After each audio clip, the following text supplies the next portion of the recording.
আপনারা কি জানেন আমাদের ভারতবর্ষের এমন একজন বিশিষ্ট মনীষী ছিলেন যাকে কিনা ছোটবেলায় অভিশাপের সম্মুখীন হতে হয়েছিল? হ্যাঁ, ঠিকই শুনছেন।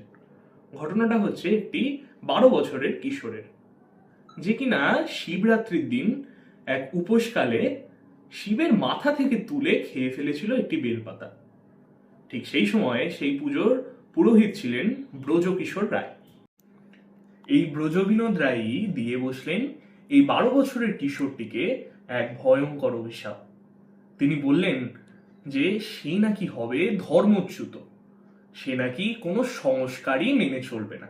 এরকম গুরুতর অভিশাপের কথা শুনে সেই 12 বছরের কিশোরের মা হন্তদন্ত হয়ে ছুটে এলেন।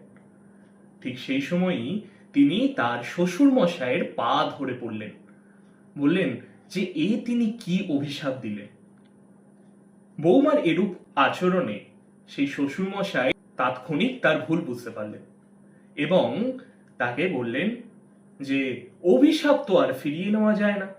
সুতরাং তাকে তিনি বরদানও করলেন যে সেই ছেলেটি নাকি হবে দেশের এক বিশিষ্ট পণ্ডিত আর সমাজের এক দিগ্গজ। হলেও তাই, বেশ কিছু বছর পরে সেই বালকটি হয়ে উঠল দেশের গণ্যমান্য ব্যক্তিত্ব শ্রী রাজা রামমোহন রায়। এছাড়াও তিনি ব্রহ্ম সমাজ ও আত্মীয় সভার মতো বেশ কিছু বিখ্যাত প্রতিষ্ঠানের প্রতিষ্ঠাতা হিসাবেও পরিচিত। তার দাদুর এই অভিশাপে যেন সাপে বর হলো।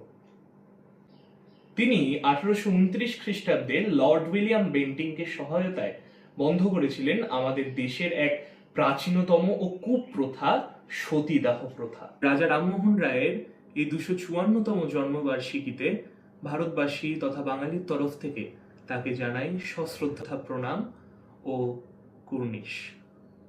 নমস্কার।